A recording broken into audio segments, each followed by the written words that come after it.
Olá, pessoal, muita paz, muita luz a todos, boa noite a todos. Bom, dando sequência ao nosso seminário sobre o relacionamento, né?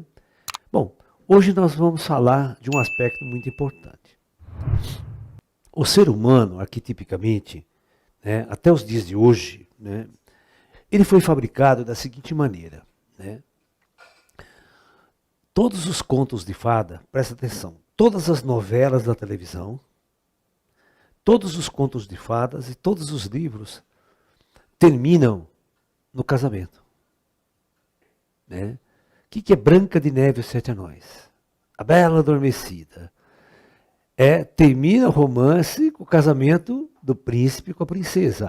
E tem aquele jargão maravilhoso de todos os contos de fada e foram felizes para sempre.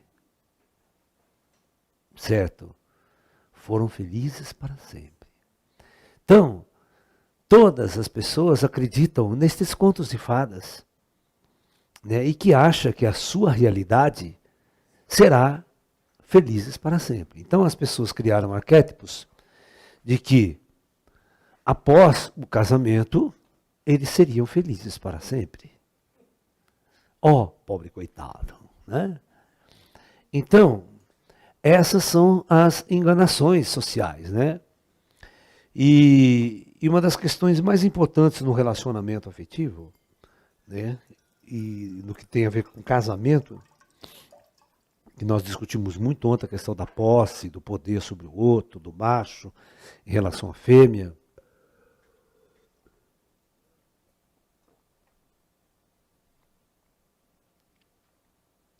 As pessoas depositarem todas as suas fichas no casamento, achando que a felicidade suprema reside ali. Então presta atenção. O grande arquétipo da humanidade é acreditar que a felicidade suprema está no casamento. Então, porque este é o arquétipo implantado na humanidade, né? As igrejas colocaram isso, né? Elas sacramentaram o casamento como algo de uma realização suprema de duas pessoas, né? Então, como eu disse para vocês, os contos de fada, ninguém conta a história 6 meses depois do casamento da Branca de Neve. Né? Engordou, ficou feia pra caramba, o príncipe com uma barriga desse tamanho, né? Aquela coisa que já não é mais encantado porra nenhuma, o príncipe já desencantou, né? Entendeu? O príncipe é encantado, né? Depois que desencanta, acabou a história. Então ninguém conta a história, né? 1 ano, 2 anos, 10 anos depois do casamento da princesa, para ver se foram felizes para sempre mesmo, né? A Bela e a Fera, depois de 6 meses. Então tudo isso aí. Então, a felicidade suprema no processo do casamento, da união de duas pessoas que se torna oficial, familiar, todo mundo envolvido, né? O casamento, em grande parte, não é uma reunião de 2 pessoas. Você sabia disso? Eu já falei ontem para vocês. É um arranjo familiar. Envolve pais, mães, famílias, empresas, dinheiro, economia, né? Todo aquele processo. Bisavó, dote. Antigamente tinha dote. Se não tivesse dote, não tinha casamento. Né? Se a mulher não fosse com dote, já era. Né? Então, o erro, qual que é o grande erro aqui? Acreditar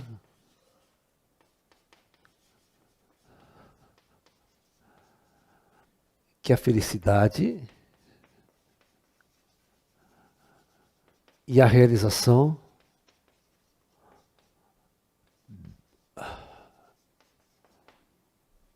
se encontram fora de você.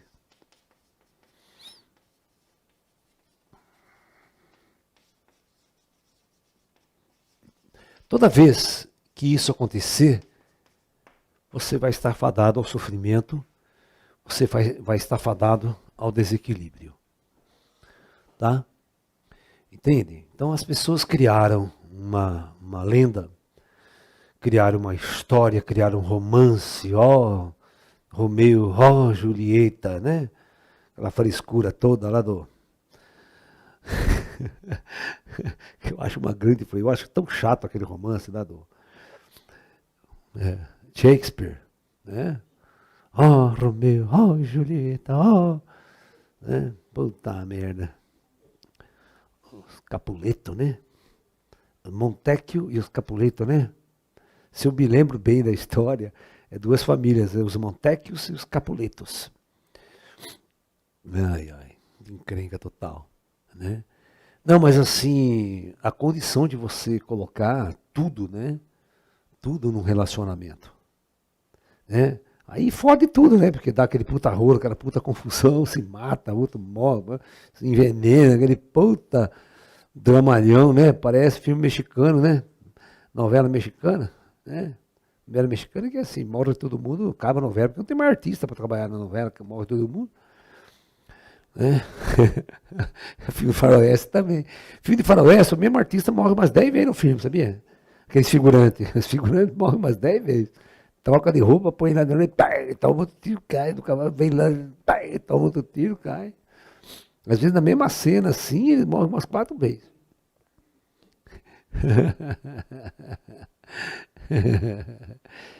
É um dramalhão. Então, aonde que as coisas não dão certo? Exatamente numa ilusão, que tudo isso aqui, ó, é maia.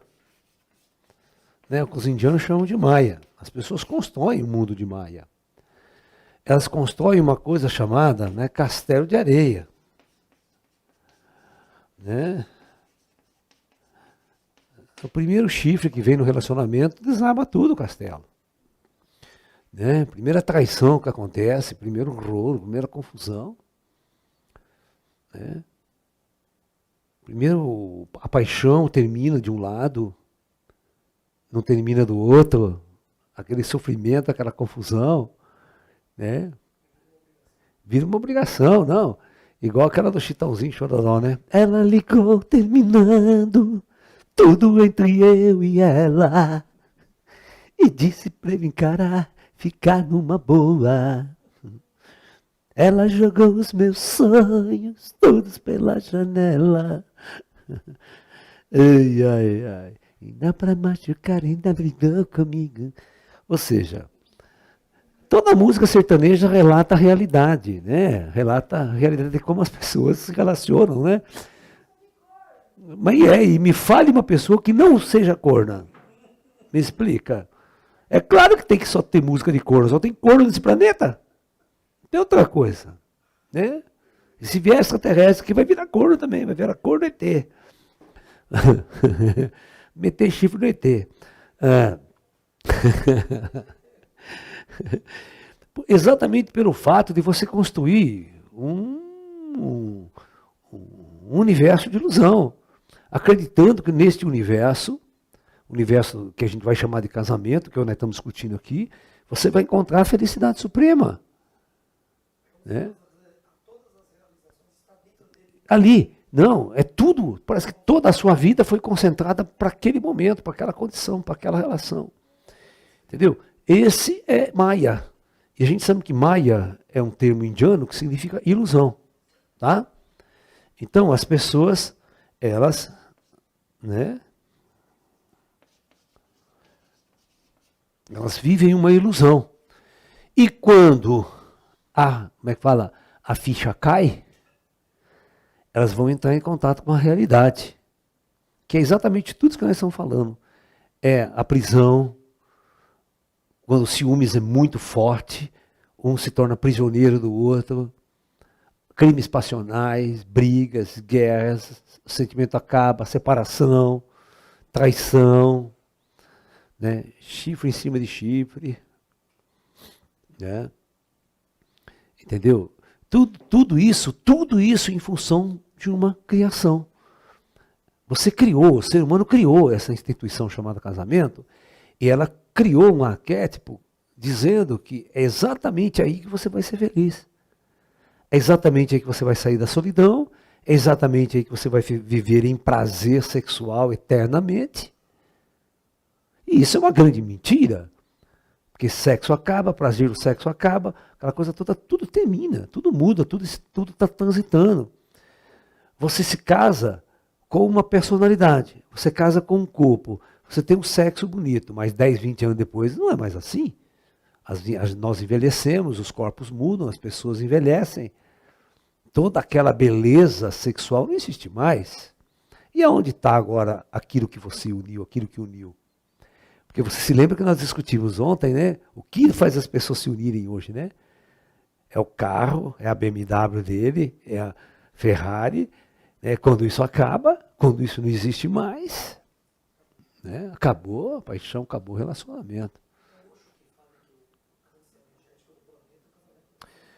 O Osho fala o seguinte, né?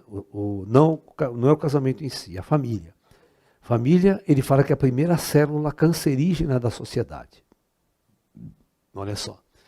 Porque exatamente quando você constitui um casamento, você constitui um conceito de família. E essa família, ela é podre. Ela se apodrece. E ela vira um câncer. E ela contamina a sociedade. E tudo vai degringolando. E as pessoas vivem depressão, angústia, sofrimento, tal. Né? Então, exatamente pelo fato de criar-se toda uma ilusão, né, em cima de um processo assim. E as pessoas não estão acordadas, ninguém está acordada para ver onde está o erro. E continuam repetindo até hoje o mesmo erro de mais de 10 mil anos atrás. As pessoas não conseguem criar uma forma avançada e diferente de se relacionar, de estar junto com o outro. Você está entendendo?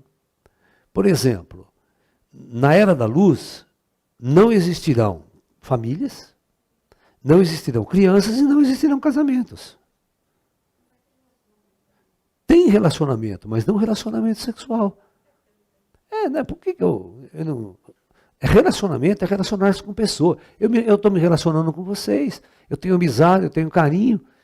Por que eu tenho que ter relacionamento só com você? Né? Só com ela, sabe? Entendeu? Então, esse jargão do meu, do único, da propriedade, é que vai acabar. Porque nós não vamos ter o nível de relacionamento, o nível de busca de prazer no outro. As pessoas buscam sexo no outro, prazer no outro. Certo? Mas para que isso aconteça quando ele busca no outro, tem que ter uma certa característica, né? Certo? Da alma gêmea. Né? Você conceitua a sua alma gêmea. O problema é que passa um tempo, você já não acredita que ela é gêmea mais. Já fudeu o meio de campo. Né? Tua alma gêmea não vai te trair, tua alma gêmea não vai ficar com o outro, largar você na merda. Certo? Né? Ela vai se transformando. Os casamentos acabam por um monte de motivo. Não é um motivo que o casamento acaba, é um monte de motivo. E aí vem a separação mesmo, as pessoas não vão ficar mais juntas. Porque aquilo que uniu mudou, transformou. Eu tenho uma amiga, ela já faleceu, coitada, uma pessoa muito boa pessoa, sabe? Gente boa. Né? Ela, na sua juventude, ela estudou na Unicamp com a gente. Pô, essa menina era bonita, bicho. Ela era desejada pra caramba no clube, nos seus 18, 20 anos. Era uma bonita mesmo, sabe? Sexualmente, mulher. Tá ok? E ela sabia disso, claro, né? Então, desejada por todo mundo. Aí essa menina se casa e fica grávida. Tá? Aí o que acontece? Depois da gravidez, há uma mudança biológica, orgânica. Ela engorda, mas ela engorda de um tal jeito que ela fica muito gorda. Você está me entendendo? Muito gorda. Bom, o marido não aguentou ficar mais um ano com ela. Certo? Separou-se e foi ficar com outra, mais bonita, magrinha, aquela coisa toda. Imagine psicologicamente o sofrimento dessa minha amiga. Certo? É exatamente aquele artista que está no auge da fama, depois de um ano some a fama, ninguém mais liga para ele. Ele entra numa depressão. Ele entra numa depressão. E essa minha amiga nunca saiu dessa condição. Ela fazia tai chi, kung fu comigo, sabe? Então é uma pessoa que sofreu muito nesse aspecto, de criar essa coisa, né? Ela já partiu dentre nós, está no plano espiritual, né?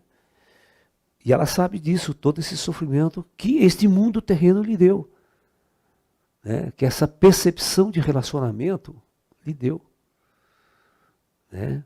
Porque é aquela mesma história, aquilo que você fez, né? Ó, você achou que o casamento faria o quê? A felicidade suprema. Só que após o casamento, ninguém conta a história. Quantas mudanças vão acontecer depois disso? Então essas são as ilusões. Tá? Então, como que a gente faz? Então, vamos dar receita hoje para vocês.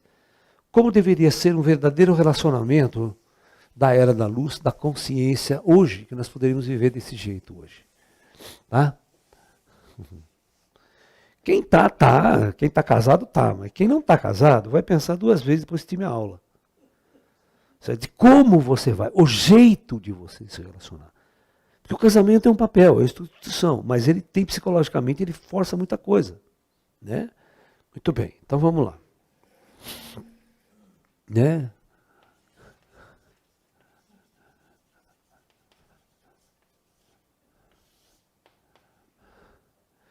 Então,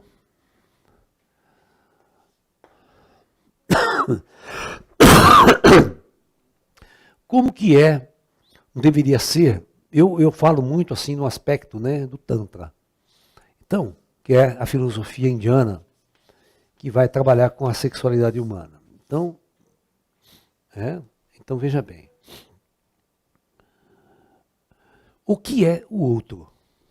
A pergunta, o que é o outro no relacionamento?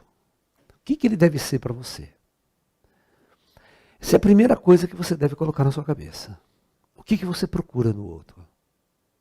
Que você não encontra em você mesmo.